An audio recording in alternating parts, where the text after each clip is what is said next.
अजितदादांना यावेळेस खराब विमान का दिलं गेलं, रोहित पवारांचा सवाल.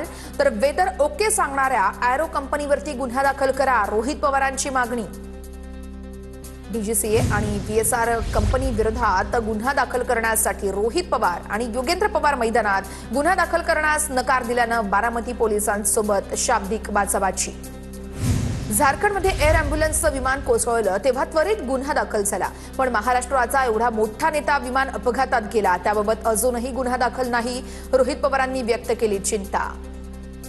रोहित पवार आणि योगेंद्र पवार आज पुण्यातील सीआयडी कार्यालयामध्ये जाणार. विमान अपघातासंदर्भात अधिकाऱ्यांसोबत चर्चा करणार.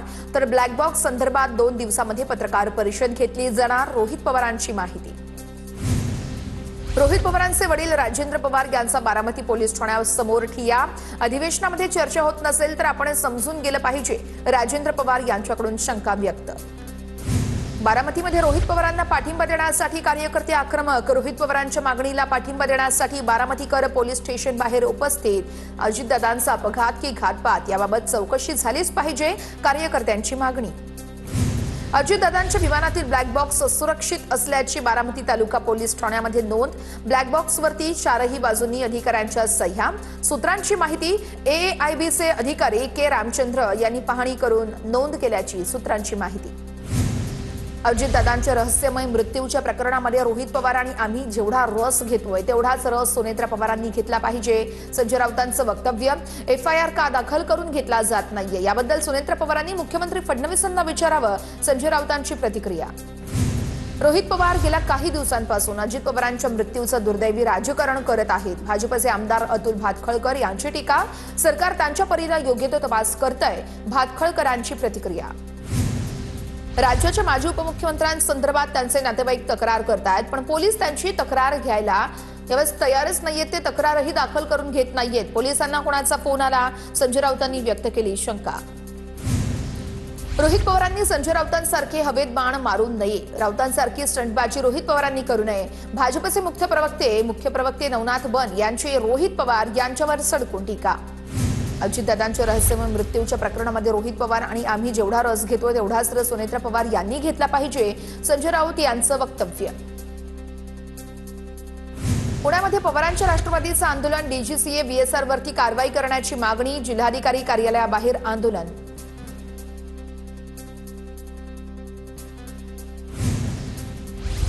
आमदार रोहित पवारांना मुख्यमंत्री कार्यालयाचा फोन. सूत्रांची माहिती. रोहित पवारांनी देवगिरी बंगल्यावरती दादांचं स्मारक करण्याची मागणी केली होती. स्मारकाच्या अनुषंगानं मुख्यमंत्री कार्यालयाकडून फोन. सूत्रांची TV9 मराठीला माहिती. मवियाचे सर्व आमदार मुख्यमंत्र्यांना भेटणार. सूत्रांची माहिती. निधी मिळत नसल्याची मवियाच्या आमदारांची तक्रार. सूत्रांची माहिती समोर. उपमुख्यमंत्री सुनेत्रा पवार पक्षाची राष्ट्रीय धुरा सांभाळणार. प्रफुल्ल पटेल आज वरळी डोममध्ये राष्ट्रीय अध्यक्षाच्या निवडीचा प्रस्ताव मांडणार. तर बारामती पोटनिवडणुकीत देखील सुनेत्रा पवार मैदानात. पुणे जिल्हा परिषदेत महायुती नको, राष्ट्रवादीच्या नेत्यांची सुनेत्रा पवारांकडे मागणी. सूत्रांची माहिती. तर आपल्याकडे स्पष्ट बहुमत असल्यानं आपण पुणे झेडपीमध्ये महायुती नको अशी देखील राष्ट्रवादीच्या नेत्यांची सुनेत्रा पवार यांच्याकडे मागणी असल्याची सूत्रांची माहिती. पिंपरी चिंचवड महानगरपालिकेच्या स्थायी समिती अध्यक्षपदाच्या निवडणूक प्रक्रियेला सुरुवात. अध्यक्षपदासाठी भाजपकडून अभिषेक बारणे यांच्याकडून उमेदवारी अर्ज दाखल. अध्यक्षपदासाठी एकमेव उमेदवारी अर्ज दाखल झाल्यानं अभिषेक बारणे यांची निवड निश्चित. राज्यातील जिल्हा परिषद अध्यक्षांची निवड 20 मार्चपूर्वी होणार. सत्ता स्थापनेसाठी आता राजकीय हालचालींना वेग आलाय. ग्रामविकास विभागानं गुरुवारी जारी केलेल्या आदेशानं ही प्रतीक्षा संपली आहे. रायगड जिल्हा परिषदेचा तिढा सुटेना. नंदनवनवरील बैठकीत कोणताही सकारात्मक तोडगा नाही. राष्ट्रवादी आणि भाजपच्या युतीची शक्यता. शिंदेंच्या भूमिकेकडे सर्वांचं लक्ष. धाराशिव जिल्हा परिषद अध्यक्ष निवड प्रक्रियेला वेग. 10 तारखेला जिल्हा परिषद अध्यक्ष आणि पंचायत समिती सभापतींची निवड होण्याची शक्यता.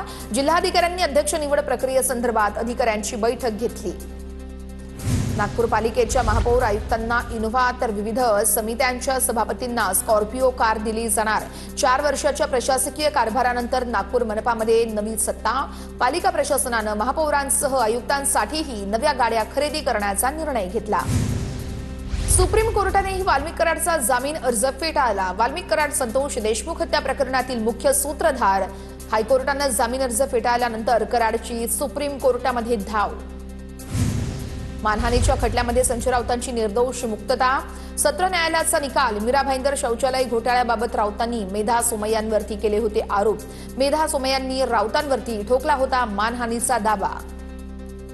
सत्र न्यायालयाच्या निकालाविरोधात आम्ही मुंबई उच्च न्यायालयामध्ये दाद मागणार. आम्हाला अजून सत्र न्यायालयाच्या निकालाची प्रत मिळालेली नाहीये.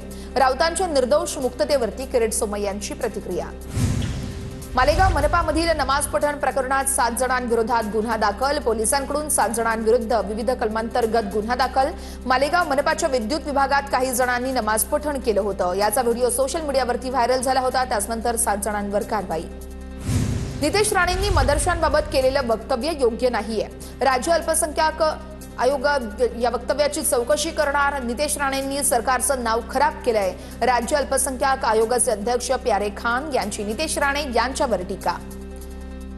लव्ह जिहाद कायदा अंमलात आणण्यासाठी राज्य सरकारकडून हालचाली. पोलीस महासंचालकांच्या अध्यक्षतेखालील समितीच्या 2 ते 3 बैठका संपन्न. लव्ह जिहाद कायद्याचा पहिला मसुदा विधी आणि न्याय विभागाकडे असल्याची सूत्रांची माहिती. महाराष्ट्रामध्ये लव्ह जिहाद कायद्याची गरज नाहीये. लव्ह जिहाद कायद्याला काँग्रेस आमदार अस्लम शेख यांचा विरोध. लव्ह जिहाद कायदा आणण्याआधी आता शेतकऱ्यांसाठी पहिला कायदा आणावा, अस्लम शेख यांची सरकारकडे मागणी.